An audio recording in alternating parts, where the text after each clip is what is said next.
Hello, hello, everyone. Good morning and welcome to Quantum Wealth Consciousness, day 5 here of us moving towards a radiant economy, building that radiant economy, connecting to our whole selves, igniting our hearts, basking in inspiration, insight, and wisdom. And oh my goodness, such incredible energy here all week.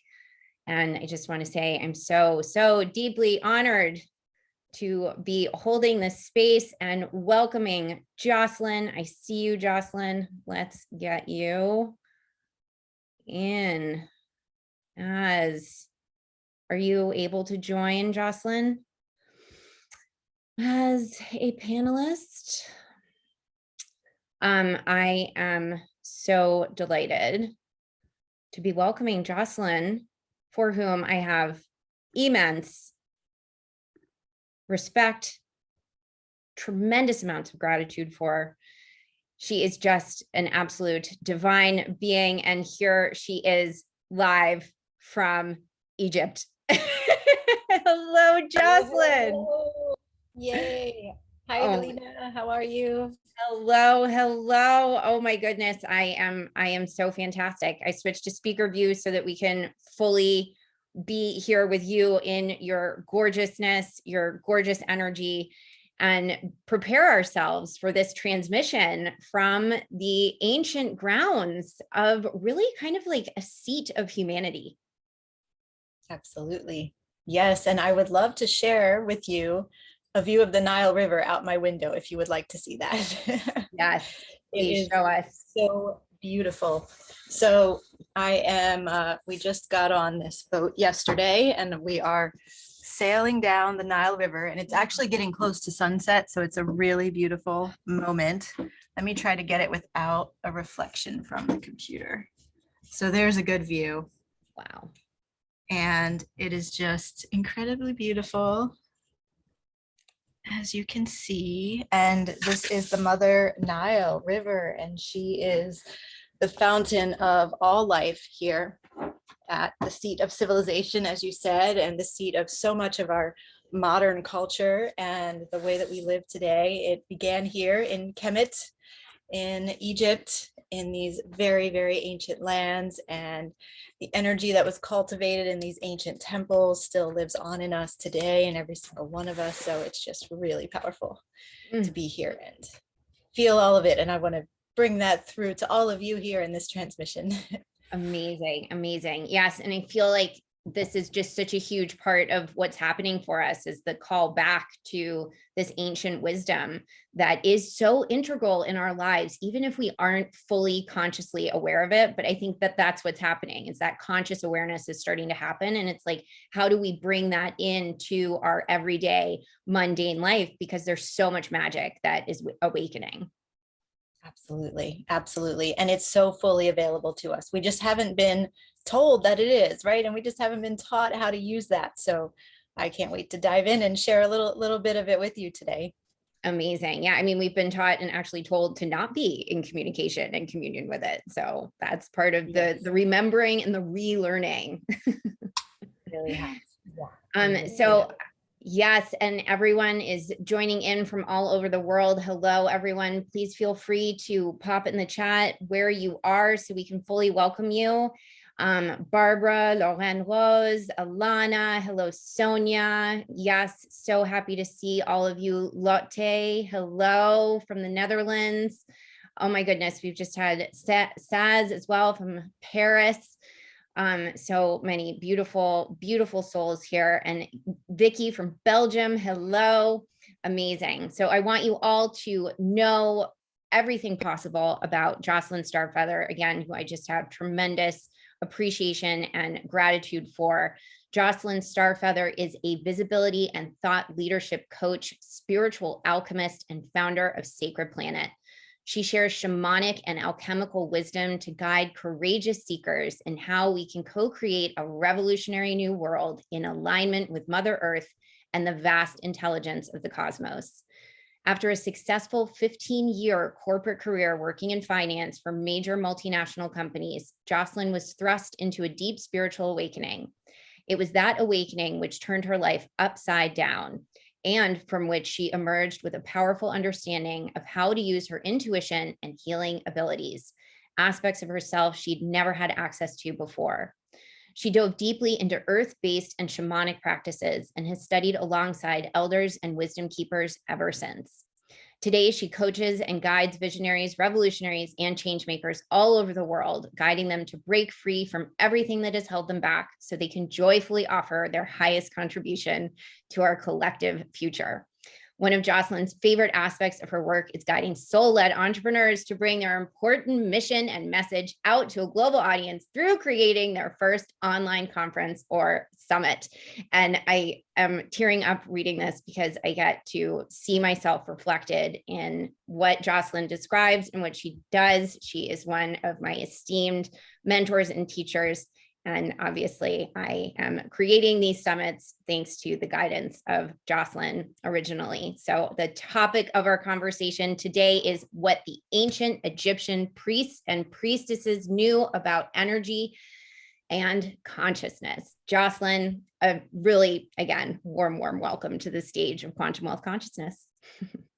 Thank you so much, Helena. It is truly an honor to be here. And thank you for all that you have created with this beautiful event. And hi, everybody out there in the world. I am so glad to be here with you today. Yes. So Jocelyn, you have now had numerous trips to Egypt. You are there right now. So what has been your experience with traveling there and visiting the pyramids and the temples? Yeah, well, the number one thing that I would say that I have learned from Egypt is that there are many, many, many different realities available to us. And we can truly choose which reality we want to live in. And we have the ability to jump much more quickly than we realize from our current reality and the parts of that that may not be serving us for the highest good, right? Or may not be making us happy, or may not be in flow with our highest purpose. We can jump from that to the higher reality much more easily than we realize. Now, in order to do this, we want to really learn how to cultivate our own energetic frequency in a very masterful way, and in a way that is in alignment with Ma'at. Now, Ma'at is the goddess that represents balance and harmony and order and integrity. And she is the one who upholds natural order and cosmic law. So if you think of the beautiful sacred geometric structure of planets or stars, right, or of our beautiful bodies, she is the one that creates that order so that everything can exist and can live and can flow in highest alignment, in harmony, in balance, in beauty. And so the more that we learn about energy through different practices, and so, you know, there are so many different modalities we can turn to in the modern world that are available for us. So yoga is included here, Reiki, acupuncture, I mean, that's just three. There are hundreds of modalities. And so those in the chat, go ahead and put in the chat, what is your favorite modality or practice that you love to use that you know brings you into a higher energetic frequency, right? Into greater alignment with our true, pure, and beautiful sacred geometry that the world is made of. And so, and I would love to see what you all will write there. And so, you know, this is something that we want to really bring our consciousness to, is that we have so much more power to up-level our frequency and to leap into a different reality than we know. So let's see what everybody's putting. So meditation, yes, absolutely. Acupuncture and walking in nature, yes. Dance, yes. Yeah, meditation, yeah. Chanting, stretching and sound bathing, yes. Laughing, and so yes. Laughing, yes. Chanting in light language with crystal alchemy bowls, yes, Lauren Rose, that is beautiful. So many, many, many beautiful ideas here. So we have the tools, right? We have the technology. So this is another piece from ancient Egypt, is that they had this beautiful, very, very high technology. For example, I think we all have heard in one way or another that the pyramids in Giza, these structures, when you see them, they're so ancient. You can just feel the ancientness and you can feel the solidity of them. Like they're not going anywhere. Earthquakes, floods, whatever may come. And we don't understand how they built them. Some of the stones in the Great Pyramid are 50 tons or more, some of them are even 200 tons or more. And they somehow quarried these granite blocks, granite being a very hard stone to work with in the first place, quarried them from a place that is 80 miles down the Nile, actually very close to where I am now in Silsila, 80 miles away from the Giza Plateau. And they somehow transported them there in boats, but the boats they would have had at that time could never have carried 50 or 200 ton blocks. So, and then how did they place them? How did they build them into these giant structures? We just don't understand with the knowledge and the science and the technology we have today. We cannot comprehend the technology that they had at that time. So if they had this advanced technology to build structures like that, just imagine what they were doing with the energetic currents of their bodies and with the energetic currents within the temples that they built that were perfectly attuned to connect the energy of the stars with the energy of the earth, and then to allow that to flow through the human beings or through cups of water, jars of water, or other vessels, you know, using our bodies as these beautiful sacred geometric vessels to cultivate the highest frequency and then send that back out into the land, out to all the people, out to all of life. So we still have that technology within us. And as everybody wrote in the chat here, we know how to access it too. We have the modalities, we have the practices. So we are rediscovering all of this. What they knew in ancient Egypt, we are coming back around now. And this is something else, so that we live in these 26,000 year cycles. These are the cycles of the precession, of the equinoxes. I'm not going to go into great detail explaining it because it's very complicated to try to explain, but it has to do with the tilt of the earth. So the axis of the earth is tilted at 23.5 degrees. And as we precess through the ages, our North Star changes. And based on where the North Star is and based on where the sun is rising at the vernal equinox, we can tell what age we're in. And there are 12 different ages. They each align with one of the signs of the zodiac. We go through one age every 2,160 years. So that times 12 adds up to 26,000. Now, the ancient Egyptians and ancient people all around the world were tracking the precession of the equinoxes, which is incredible because it takes 72 years to change by just 1 degree. So this had to be tracked over multiple lifetimes, very accurately, very precisely. But what is written on the ceilings of the Temple of Dandera indicates that we are coming back around to the beginning, to the end of one cycle and the beginning of a new cycle right now, right at this time. And this is the same as is foretold in the Incan prophecies, the Mayan prophecies, the prophecies from ancient India and other places around the world, that this is the time. So we're remembering, we're coming back into alignment with these ancient technologies. We're coming back into remembrance that we need to use our bodies, access our bodies as sacred vessels of energy and sacred geometry.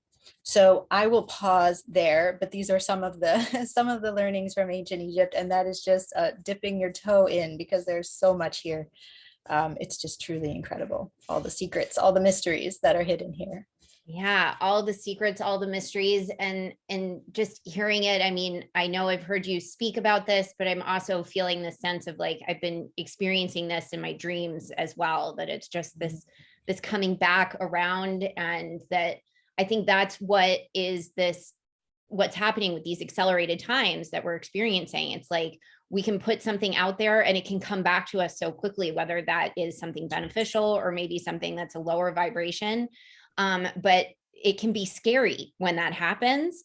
But because there is that fear, there's also the possibility that exists. So when you say, okay, well, that unfortunate thing came back at me because I had that unfortunate thought and I can identify the cause and effect that's at play here. you can say, oh, well, because that happened, I also have this pronounced ability to channel this energy in order to create something more beneficial and more desirable.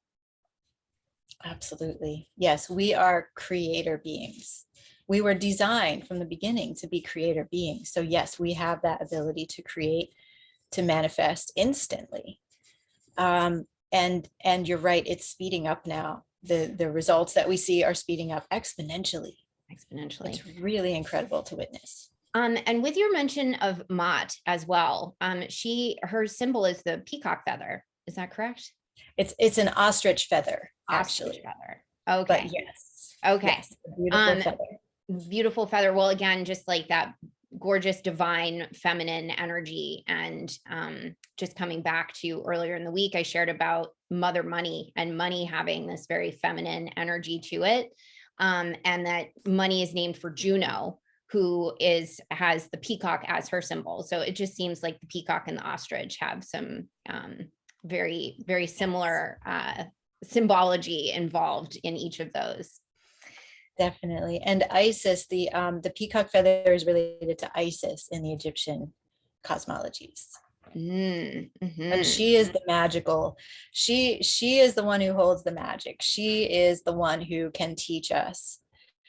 Of course, all of the Neteru are the Egyptian gods and goddesses. They can all teach us in their different ways how to do magic, but Isis is the one who really lives that. She is the queen of magic, including sex magic, and she is just a magnificent creator. And she's a mother, she's a healer, and she's also shown in a very human way. She is shown mourning, she is shown crying, she is shown searching the earth for her lost husband. Yeah. So she's a very human figure in the Neteru, but yet she is the one who holds the greatest magic and the words of power.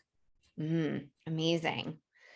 And I wonder, do you have images you can show us about the Egyptian priests and priestesses and tell us more about them? So, I mean, we're such visual beings. So when we can see things, it can like soak in on just a whole other level. Yes. And could you give me permission to share my screen if you haven't? So panelists. And I think it will just say multiple participants or panelists can share, something like that. So is it make host? No, so if there's a little arrow next on the share screen, there should be a little small arrow like on the side of it. If you click that, it will say enable. I think if you click both of the little radio buttons, it will work. That should work. Okay. Yes, so the imagery from Egypt is just such a transmission. I think it's really important actually to see the imagery and to really take it in. So word as looking at this, but also let yourself just receive the image, receive the beauty and grace and energetic frequency of these images, because part of the thing that we learn from ancient Egypt about energy is that everything is created with the highest level of refinement.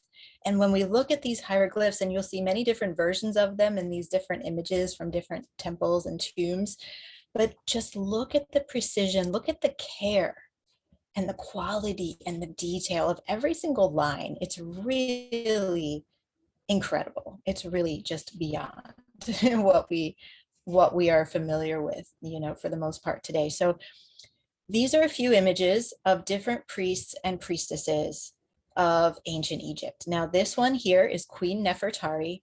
She was known to be one of the most beautiful of all queens, not only in her beauty, but all in how she held energy and how she conducted herself in her conversations, in the way that she made things happen in the kingdom. And here she is holding jars, and this is food down here. They're making offerings. But so you can see here that she is just holding the highest energetic frequency, right, in what she does. Now, one thing that's really interesting to notice is often in these images, they will have either two right hands or two left hands.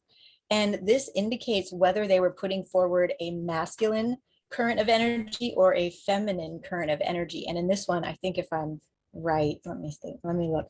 I believe that she has two right hands. Two right hands, yeah. In this, yeah, two right hands. So she was working with masculine energy currents in this image here.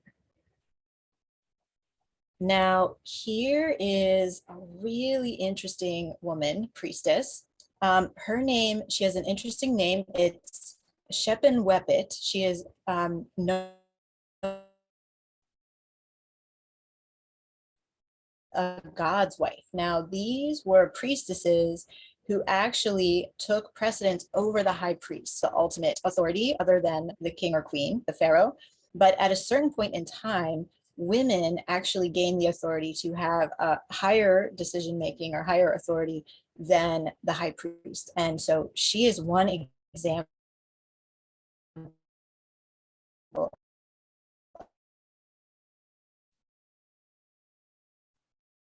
out of it. She's holding the Ankh, which represents life, represents eternal life, and just the principle of life itself. So again, just take in her energy, see her nobility, see how she holds herself, right? It's really beautiful. And let me know, Helena, if you have questions about any of these. I'm happy to answer what I, at least if I know the answer. This is a really interesting image of a priest working with energy currents and this is from the Temple of Dandera. This is where the Dandera zodiac is and all of this information that's encoded about the 26,000 year precessional cycles. But this zigzaggy kind of line all around the outside is water. And in ancient Egypt, they worked very significantly with water currents, and they would have water flows under the temples to create the energy in the way that they wanted the people standing in the temple or the rituals occurring in the temple to be influenced by the energetic current of the water underneath.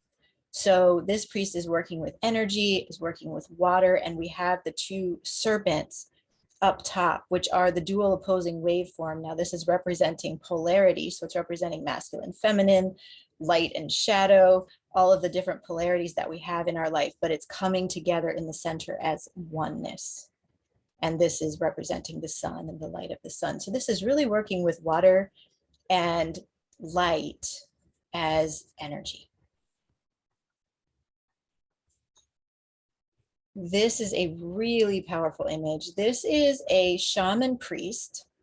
Now he is wearing a leopard skin robe. So look for the leopard claws. He's holding one of the leopard's legs from his robe in his hand, and the tail goes down below his knees. And then also on the end of each of the sleeves up here, we have the claws of the leopard. So the leopard, just like lions and jaguars, this big cat energy is extremely important in ancient Egypt. We have the goddess Sekhmet, who is all about fierce love. And he is wearing this robe. Now, this leopard skin robe could only be worn by the highest initiates, the ones who had gone through very, very profound initiations, who had basically gone to the other side of death and come back. Only people who had been through that kind of experience could wear the leopard skin robe. So this is a very, very high initiate.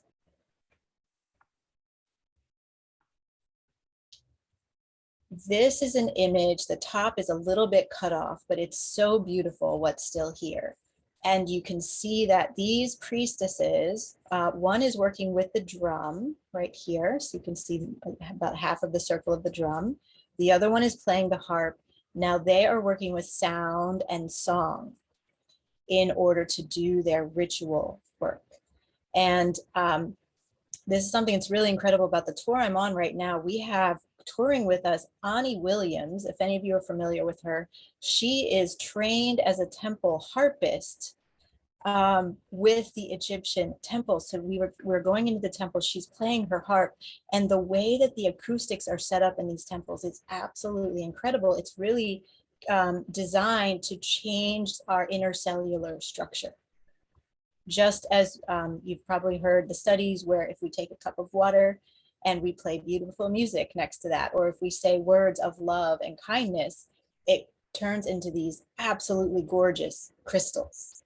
But if you take a cup of water and you make discordant sounds by it, or you say, you know, words of hate or anger, it turns into these very, very distorted looking crystals, right? And so the same thing happens within our bodies when we are generating feelings or sounds that are harmonic, that are filled with love, that are filled with the highest frequency. So that's what these priestesses are doing here in this image. And then the last one I'll show here, and now this is a little bit hard to see, but I'll explain what we're looking at. This image on the left is the goddess Seshet. Now she is the goddess of the Akashic Records and sacred geometry, but very importantly, she is the goddess that's consulted every single time a new temple was to be built. She has a 7-pointed star above her head up here. And she is, it's hard to tell, but she is wearing the leopard skin robe too. You can see the bottom paws and the tail coming down at the very bottom of her dress here. She is also a very high initiate. She has been through the most challenging initiations. And she's called upon when the new temple is going to be built, because they would do this ceremony that's called the stretching of the cords, and that's what's happening here, okay, being held by this other figure, which I'll explain in a minute, the stars and constellations that will hold the frequency for whatever is meant to be done in the temple. So the rituals that might be done there, the king or queen, and what they want to create through this temple, it all must be aligned with heaven down to earth. It also must be aligned with the ley lines of the earth and the electromagnetic currents within the earth, including the water flowing beneath it. And so they would call upon Seshet and bring her in. No temple was ever constructed without consulting with Seshet, because she knew how to do these very precise and delicate alignments. Now, this is a really special image because the, and it was everybody, can everybody see? Okay, it looks like they can. So this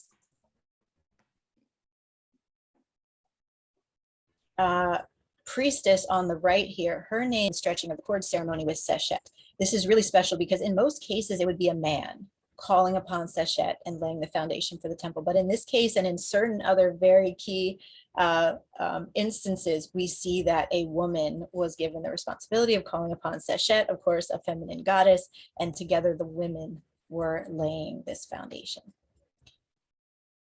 So, of course, there's so much more to these images, but I hope this has been a helpful transmission to really feel and see the power of what is held in the hieroglyphs and how these rituals were portrayed, how the movement of the energy currents is portrayed, and just the regal nature, right? This very, very pristine, highest integrity nature of these priests and priestesses as we see them here. So I'll stop sharing.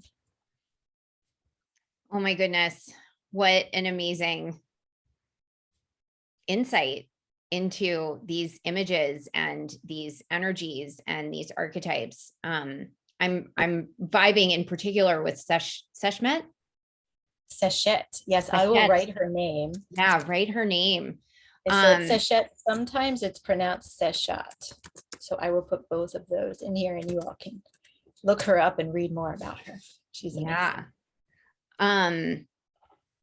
Seshet and Seshat. I love leopard. Now I think I know why. Yes, she is kind of like she is the feminine form of Thoth. And so he's the god who's the keeper of the sacred records, that he creates the sacred architecture. He helped us to learn language and hieroglyphs and mathematics and medicine, all of these things that bring order and balance to our world, really, Seshet and Thoth bring us. Amazing. Oh my goodness. And those images are so beautiful, and it's just incredible to feel their energy directly from these images, and you being able to experience them. Um and yeah, the I think there was so much in there. What Yes. I would love to know, like, I just need to ground a minute. No, What it's such a struck people? transmission, those It's the images from here. It's really like it takes you to another place. I forget what day I'm on, what planet I'm on, everything. Yeah, and I think too, I mean, just it's remarkable the precision that they were able to attain. We think of these ancient cultures as being primitive, and yet the technology is obviously just so present. And also the lasting power of what they were creating. It just seems like there was so much alignment in their existence that they were able to channel the energies that were coming from truly above and below, and just being these conduits of that deeply aligned and connected energy. And I think that's what we see when we see these images and hear you speak about them. Yeah, absolutely. Absolutely. Yeah. And many of these are from 3, 4, 5,000 years ago or more. And they stand the test of time. It's really incredible how they last. Yeah, Emer says my laptop started vibrating and flashing when the images were up. Love it. And I think too, again, that staying power, it really strikes me on a deep level. I think we just look at our existence as so transitory and so impermanent. And yet when we align our creative energies with, again, the above and the below, you can have something that stands the test of time, and can deliver these energies, this information, and these messages to the future. Yes. Well, and so they were speaking to us. They're Yeah. speaking to those who would come after, because they're reminding us of the extremely high potential. All of these structures, especially the pyramids and the Sphinx, were built in remembrance of Zep Tepi, which is the original time. Okay. And this was at the beginning of the last precessional cycle. And because they knew that we would fall into forgetting, they knew that we would devolve. And so they put all of these reminders here so that we can remember. And that's exactly what's happening right now, right? We're turning to these ancient cultures, especially the Egypt, but there are so many other amazing ones all around the world, to remember, to be able to feel that kind of energy again, the way that they did. And yeah, to connect with the earth and stars, and in the incredible way, and the high technology in the way that they did. And I think too, it's just the sense of like permanence. Like these are thousands and thousands and thousands of years old, and they knew that as being in a human body, that there is eternal life, but that you have to leave your mark, you have to leave your imprint, so that you can be benefiting the future generations that will continually come, whatever that looks like and whatever that means. But to really channel those divine energies that are really trying to work through us in order to benefit us. It's this divine, abundant, benevolent universe that is trying to operate through the conduits that we are. Yes, absolutely. Aho. Oh. Jocelyn, what do you feel like are the key learnings from these ancient sources of wisdom, the hieroglyphs, the pyramids, and the writings and the art of ancient Egypt? Yes, really the key learning from all of it is that we are so much more powerful than we've been told. And so the lesson is for us to begin to really trust that, we can take these images and the pyramids and the Sphinx as proof that we as human beings are so incredibly powerful. We are capable of feats that to our scientific and, what's the word I'm looking, architectural minds of today seem impossible. We truly can do the impossible. We have been doing it. in these past times. And so this is really an opening into a deep, deep trust and knowing that we can come back to that. It's already inside of us. We haven't lost it. We just forgot. We've just forgotten for a little while. Another piece that is really important too, another aspect of the trust is, you know, the ancient Egyptians, as you just mentioned, they knew that life is eternal. We don't ever die. Okay, we just move into a different form. We transition into the other dimensions and then we come back in another form. And this is really important to trust our immortality, to trust that we are safe no matter what, to trust that our soul, which in Egypt, there were many different levels of the soul. There was the Ka and the Ba and these many different levels, which is a whole other, that could be a whole other talk, very fascinating, because they really studied the soul and what would happen when you go to the afterlife. But these parts, the soul part of ourself is unbreakable. It cannot ever be harmed, and it has been with us for thousands and thousands of lifetimes already, and will be with us for thousands and thousands of lifetimes more.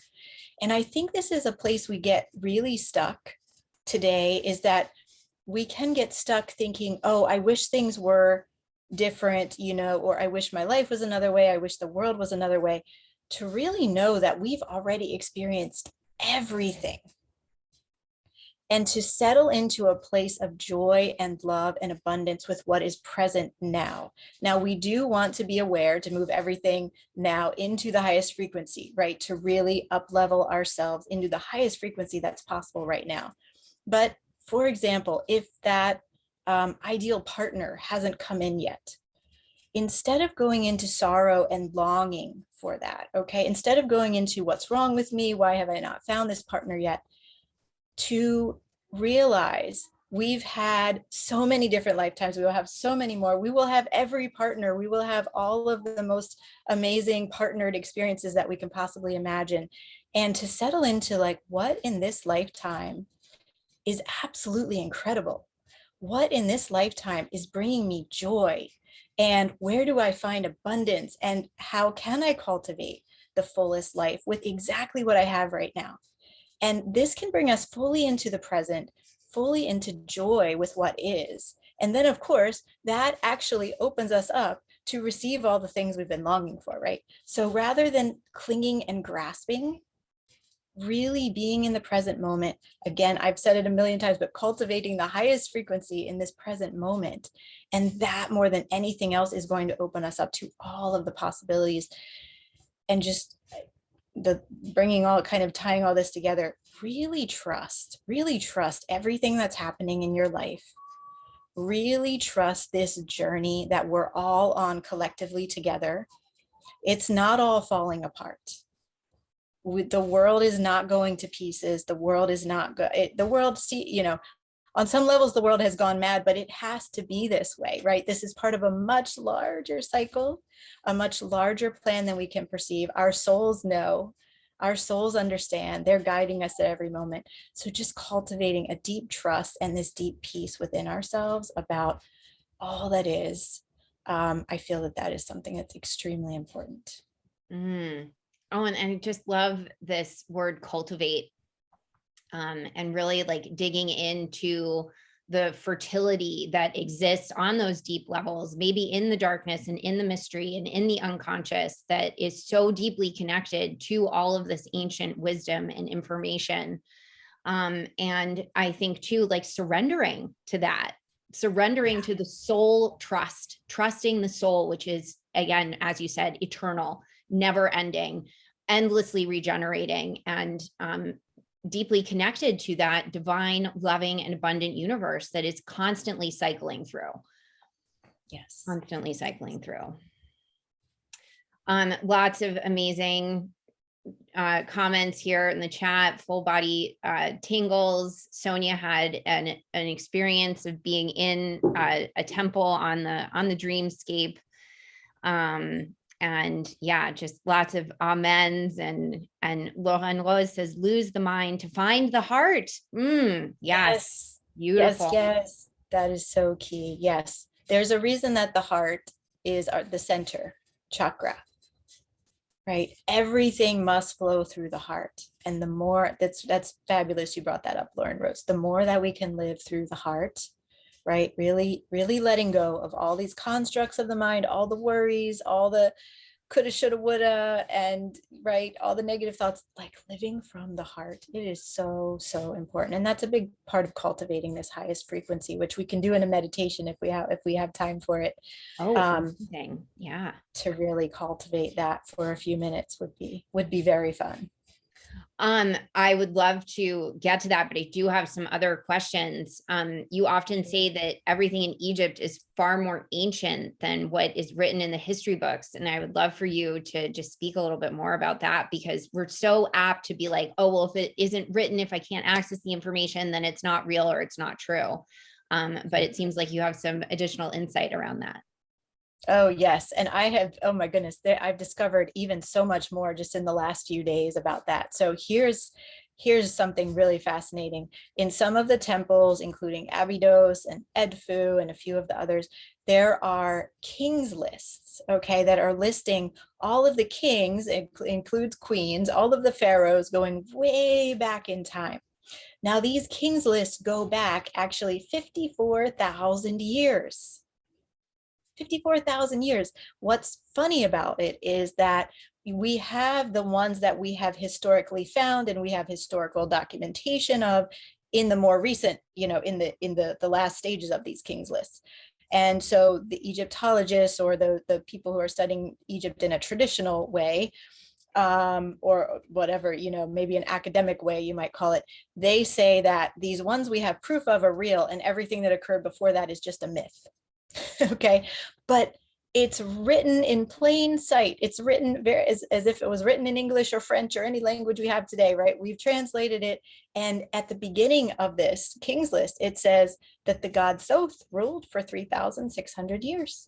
And then he passed it on to this other god-like being. And then gradually, as the gods were interbreeding with humans, they were passed on to more and more human figures, and finally the full humans took over, and those are the ones that we have historical record of. So this is just one piece of evidence, okay, that things are so much more ancient than what is written in the books.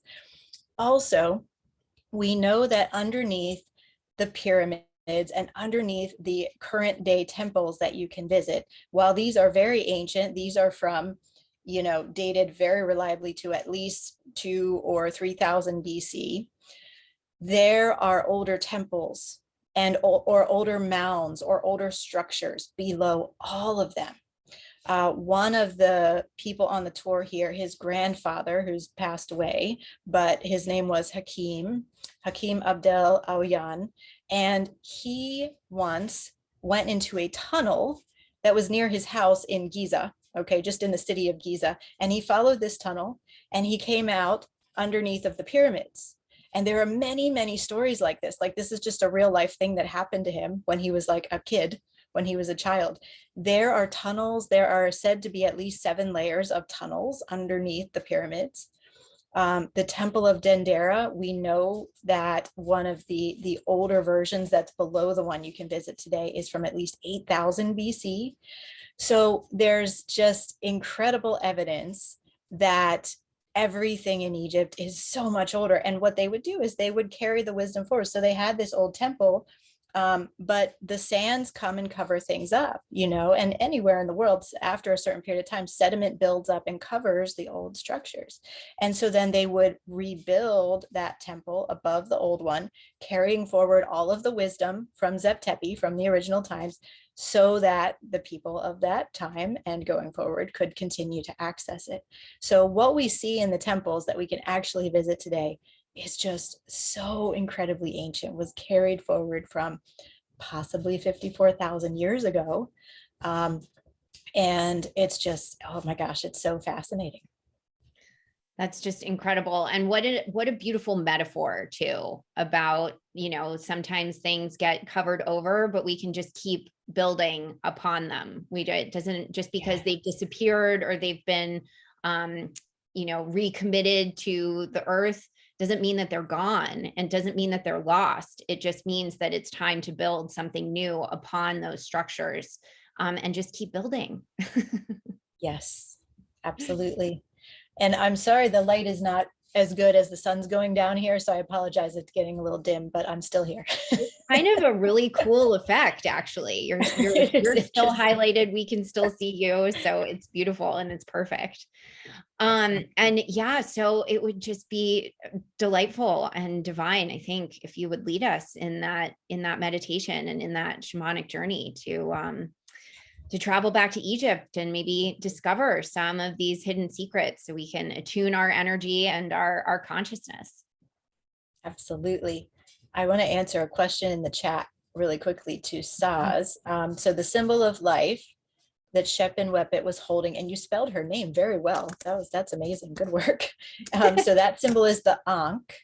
And yes, it is in my necklace. If you can see my necklace here, this is the Ankh. That's beautiful. Symbol. That's the symbol of eternal life. Yes. Mm-hmm. Symbol of life, symbol of the eternal nature of our souls.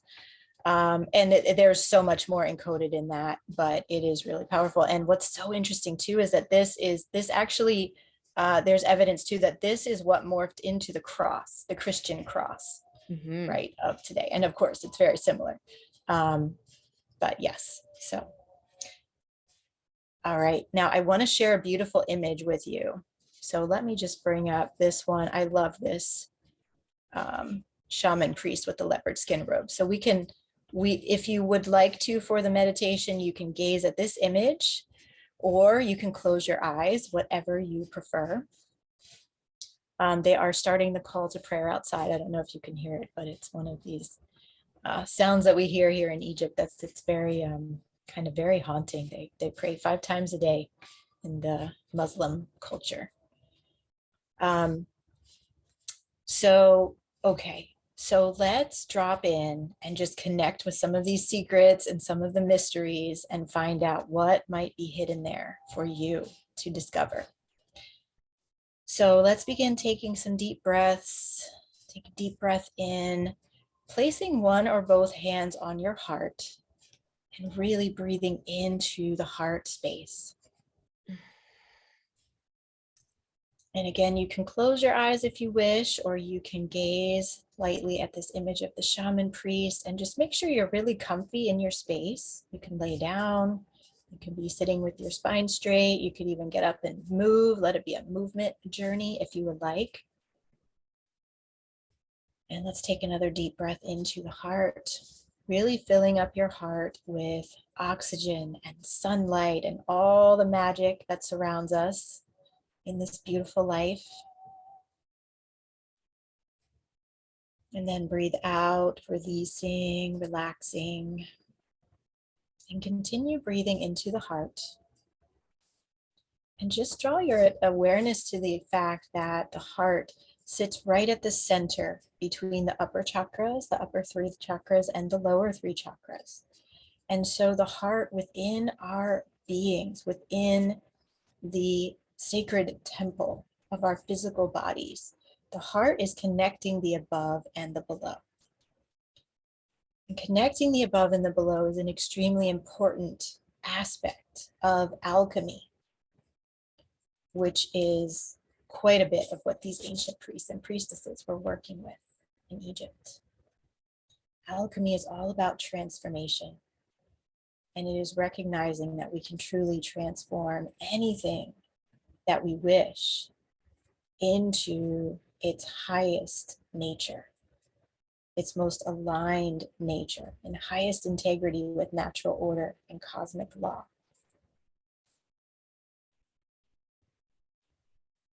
So as you continue breathing into the heart space, I invite you to imagine yourself standing on the Giza Plateau, and you are here with the 3 pyramids and the Sphinx. Now, if you don't know exactly what that looks like, don't worry. Just trust your imagination to fill in the details. And know that our imagination is coming from a divine source. Our imagination is coming from the heart. It's coming from our connection to the earth and the stars. So you can trust your imagination.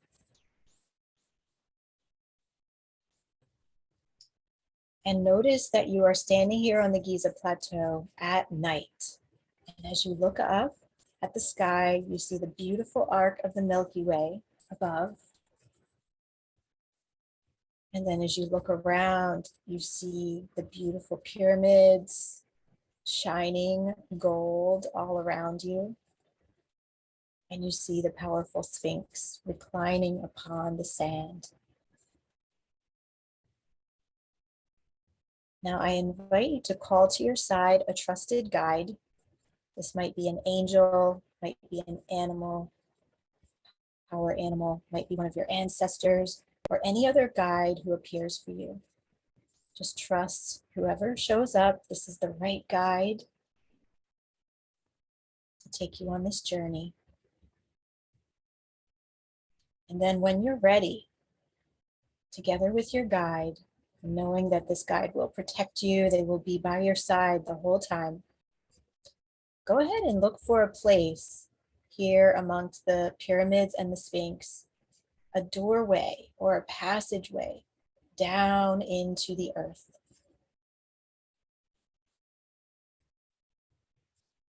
And when you find that passageway, begin to walk down into the chambers, into the tunnels below the Sphinx and the pyramids.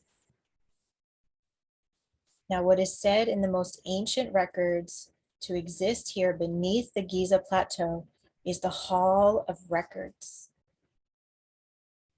And these are the most ancient records from the god Thoth and the goddess Seshet that hold the wisdom from times so far in the past that we can hardly even comprehend how ancient this knowledge is. Part of what is held here is the Akashic Records, the story of all of our lives, our past lives, our future lives, our current life. It's all written here in the Hall of Records. So go ahead and just browse around in the books and the documents and the symbols and the hieroglyphs that you find here in the Hall of Records until you find a book or a document that really catches your eye and you know this is something that is meant for you, that holds information and secrets about your soul. Go ahead and open this book or read through this document or just receive a transmission from a hieroglyphic symbol and see what secret is held here for you to discover. I'll give you a minute to explore.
Now, as you receive what is written in this document, really trust that it is coming from extremely ancient wisdom.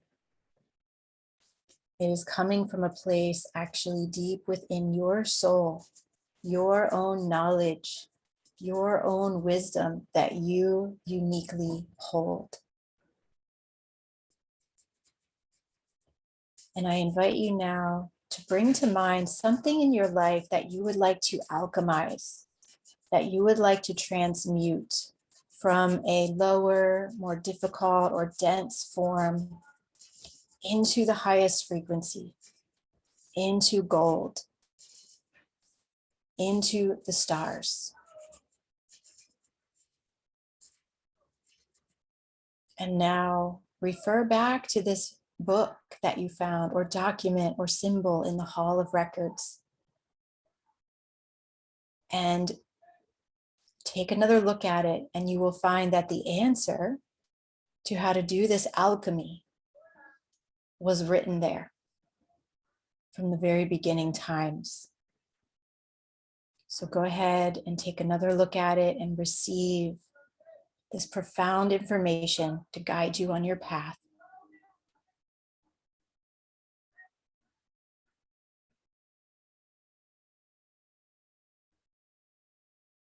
And now your guide is here by your side. So if you have any questions about what has happened here, or what you have read, or what you've experienced, go ahead and ask your guide. You can ask your guide anything that you might wish. And just listen to hear their answer.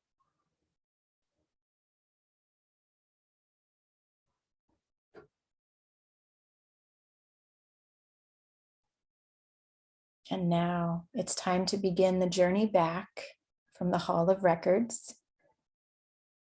So go ahead and begin walking upwards, whether that might be upwards through a tunnel or through a staircase. And know that this wisdom you've received here from beneath the pyramids, you will hold in your heart always. You can come back to it at any time to guide you. And as you walk up and you begin to come back to the surface of the earth, you feel your heart expanding tenfold, 20-fold, infinity-fold. You feel a huge opening of your heart, and you feel how deeply you are connected with the oneness of all that is, the oneness of all life, all beings, all intelligence, and with the deep, deep ancient wisdom that your ancestors carried and that now you carry in your body and in your blood and in your DNA today. Just feel your heart opening to all of this, and know that already you are transformed. You are new. You are magical. And you are ready to create the life of your dreams. So say thank you to your guide. Give them a hug or kiss if you would like, and watch them leave, and know that you can connect with this guide again anytime that you like. And then come back into this present moment, maybe wiggle your fingers and your toes a bit to bring you back. And when you're ready, go ahead and open your eyes.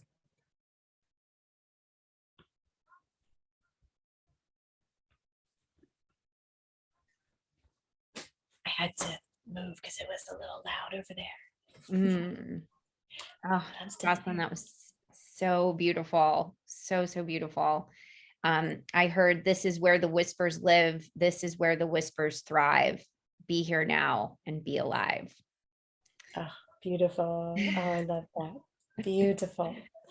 And yeah, and the instruction is to listen to the whispers. Make yourself available for the whispers of your souls that are deeply, deeply connected to this space, this information, these records. And I love that we were going down too. We think of like, oh, we have to ascend and rise up. And it's like, yes, that and the below, the above and the below.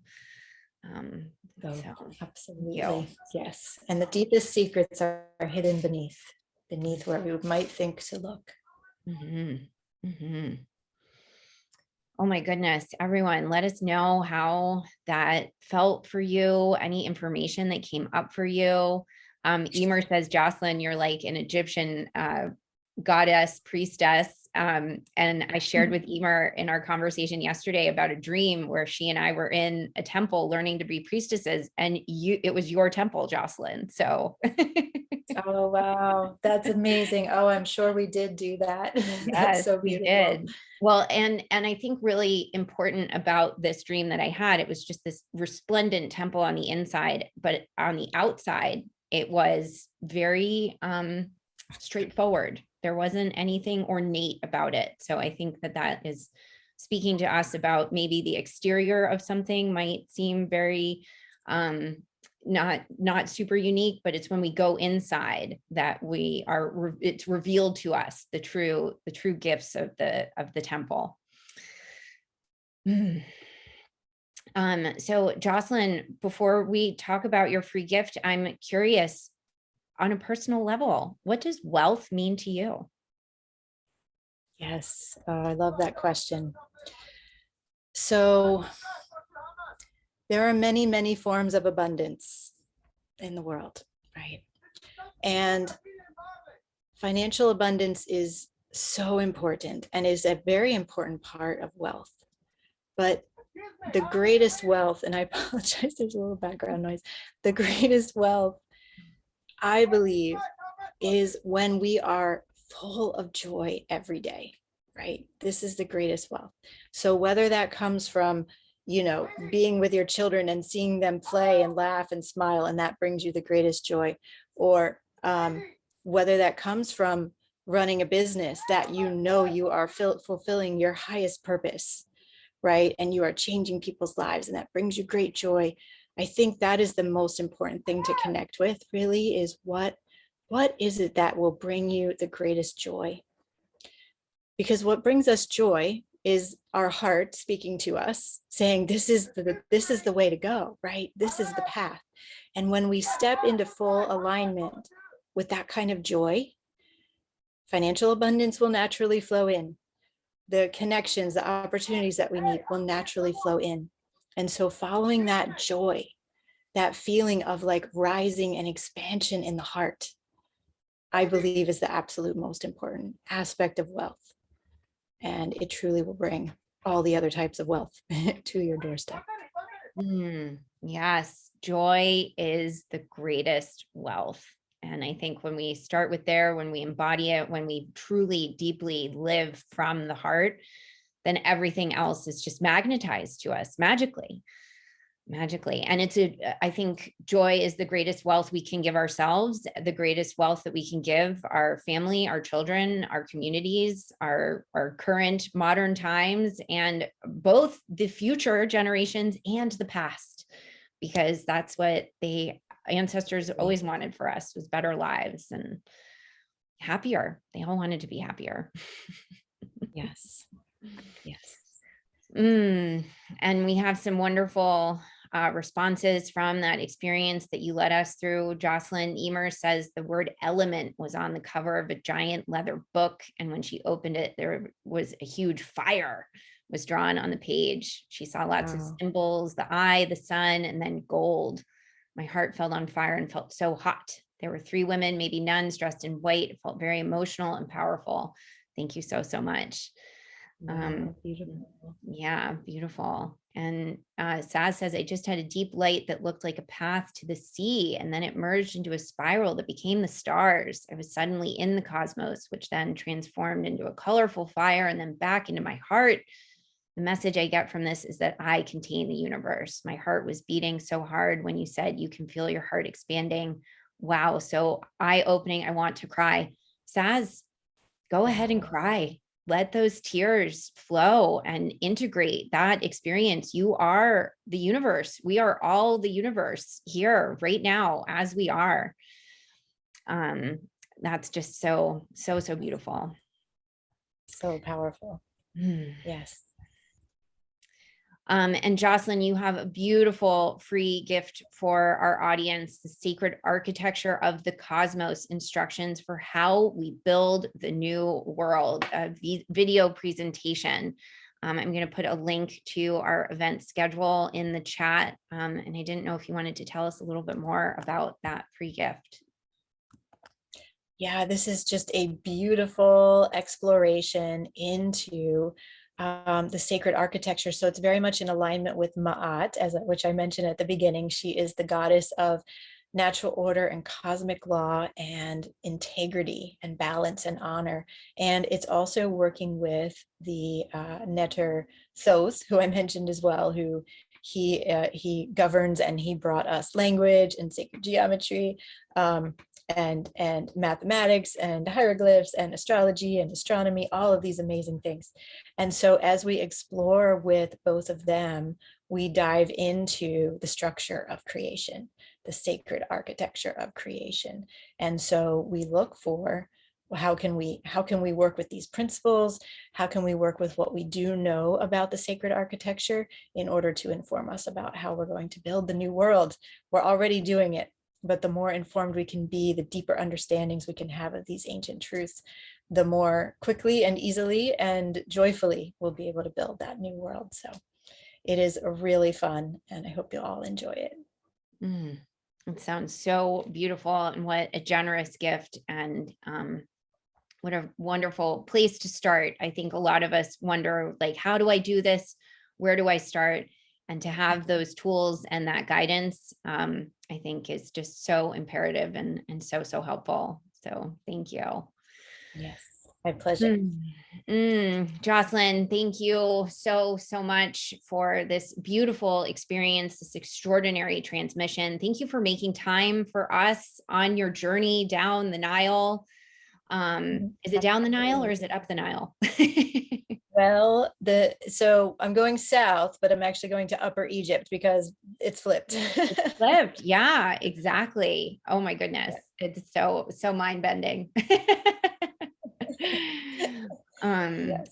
But yeah, this was just so glorious. And I know I'm gonna just take a moment to really bask in everything that you gave to us today. So thank you so much. Well, it was so much fun to share it. And again, Helena, thank you for this beautiful event that you've created to help us really shift our consciousness around wealth and around what is available and what is possible for us. This is amazing, amazing what you've put together here. So thank you, thank you. Thank you. Sacred instructions. I'm just bringing them forth. Yes. Yes. Following the instructions. Yes, following the instructions. Thank you, everybody here, for attending. It's been so fun and wonderful to share with you all. And also those who watch this later as a recording, I hope you've enjoyed it so much. Yes. Thank you so much, everyone. And please join me again in 2 hours for DL Sharon. Kate Ballo also has her interview airing today. You can find that on the event schedule page. We have Christine Hayes this afternoon, and a closing ceremony where I will be doing a live channeling of the kite. So join us at 4:15 p.m. Eastern for that. Thank you again so much, Jocelyn. Thank you so much to everyone. And we will see you again soon. And just so much love and gratitude until the next. Much love. Bye for now. Bye, everyone.